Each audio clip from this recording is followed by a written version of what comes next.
Bien, habíamos visto que un phishing consiste en usar medios digitales, ¿vale? Para manipular a una persona con el objetivo normalmente de que realice una determinada acción o proporcione cierta información. Bien, ¿cómo podemos hacer esto? Normalmente se puede hacer a través del envío de correos o forzar al usuario, de la forma que fuera, a acceder a una aplicación que hemos suplantado. Es decir, suplantar un correo o suplantar una aplicación. Serían los dos casos de phishing, aunque normalmente se suele hacer más alusión al envío de correo fraudulento o envío de correo dirigido. ¿Vale? Normalmente cuando hablamos de phishing no estamos hablando de spam, son dos conceptos muy diferentes. ¿Vale? Bien, cuando hablamos de phishing, siempre, al igual que en la mayoría de escenarios de ingeniería social, tenemos que tener en cuenta que lo normal es que busquemos que no se nos detecte. Es decir, nosotros cuando realizamos este tipo de pruebas queremos que no se nos detecte para conseguir nuestro objetivo. Esto puede variar un poco, ¿vale? Ya hemos comentado antes que existe lo que serían las campañas masivas de phishing que pueden realizar las organizaciones y cuyo objetivo es comprobar el número, es decir, es más estadístico, comprobar el número de personas que picarían o no con un phishing. En estos casos, lo normal suele ser desarrollar campañas de phishing con diferente nivel de dificultad.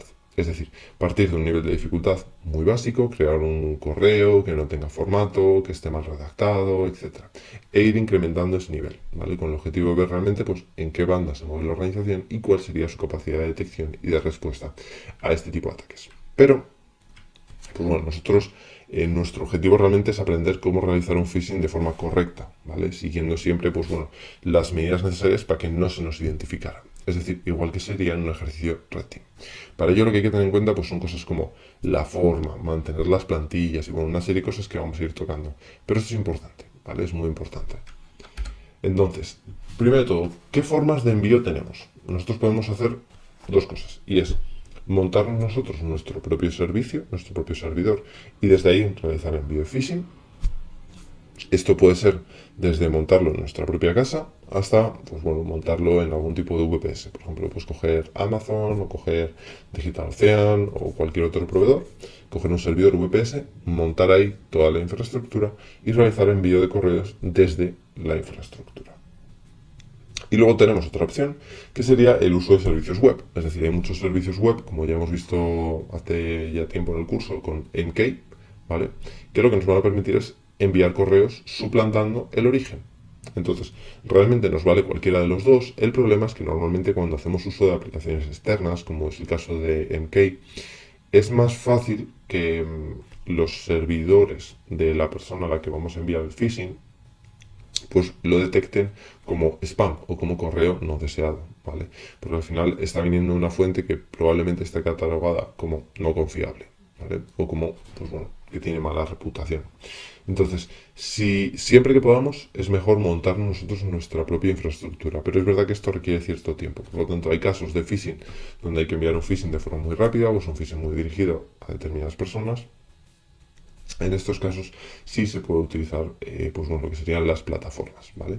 Bien, si lo vamos a mandar desde nuestra propia plataforma, sí es importante que configuremos de forma correcta la plataforma y a ser posible, ¿vale? Que la plataforma tenga ya un tiempo. ¿Por qué? Porque igual que pasa con los dominios, como vamos a ver a continuación, si nosotros montamos una infraestructura y tal cual montarla la empezamos a utilizar para el envío de muchos correos y demás, es fácil que cataloguen, o si la organización tiene medidas de seguridad, catalogue esa dirección IP o ese dominio como que la reputación es baja, ¿vale? Ya que nadie ha dicho que sea buena. Entonces, en esos casos es más fácil que la organización lo catalogue como malware. Entonces, esto pasa tanto con lo que serían los servicios como con los dominios. Entonces, lo ideal aquí es que siempre que vayamos a hacer un caso de phishing, intentar montar la plataforma pues con, por ejemplo, un mes de antelación, ¿vale? Y comprar los dominios con un mes de antelación. Eso nos va a proporcionar ciertas garantías, ¿vale? De que, pues bueno, si la organización, digamos, tiene métricas en base a, pues, si un dominio eso no es confiable o una IP eso no es confiable, pues nos vaya a proporcionar cierto margen, ¿vale? Para evitar que se nos meta, pues, como spam o como fuente no confiable. Bien, ahora vamos a hablar del uso de dominios públicos, ¿vale? Si nosotros quisiéramos realizar un phishing contra determinadas personas, por ejemplo, imaginemos contra Udemy.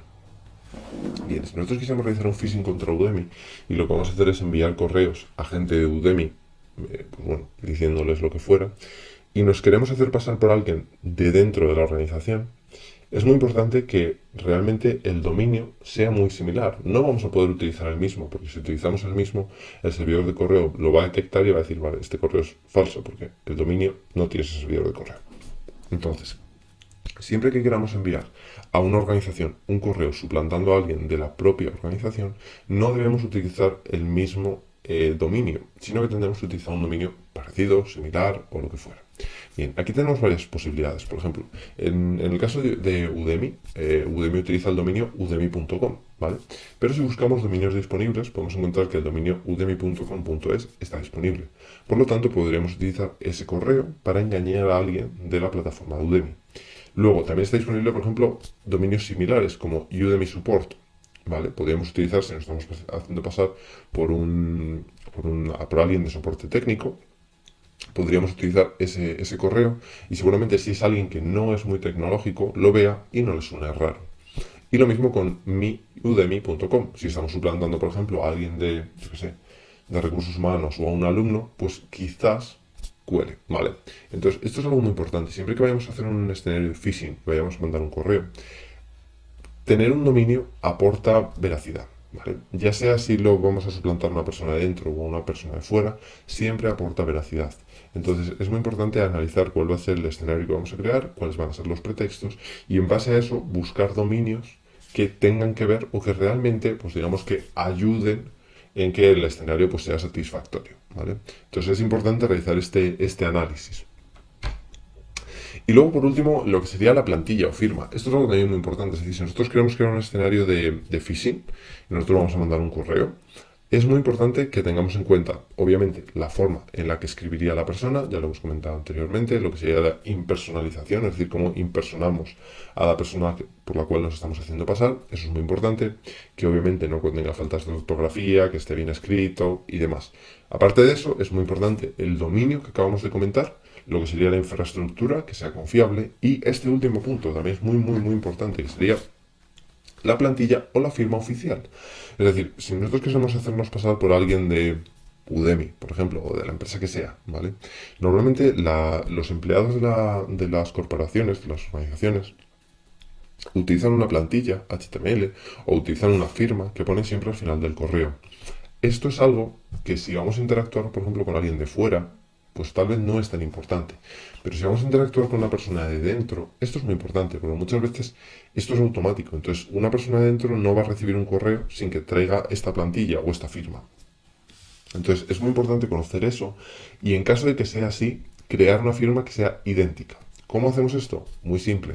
Sencillamente tenemos que mandar un correo a alguien de la organización con una temática totalmente diferente para que nos responda. Y luego ya podemos darlo por olvidado, ni siquiera tenemos que volverla a responder. ¿Vale? Podemos incluso escribir al correo de info. ¿Vale? Pero bueno, siempre, si puede ser de una persona, mejor. La cosa es escribir a cualquier persona o organización con una temática completamente diferente, que nos responda y ya está. Porque en la respuesta ya vamos a tener lo que sería, pues bueno, toda esa plantilla e incluso la firma.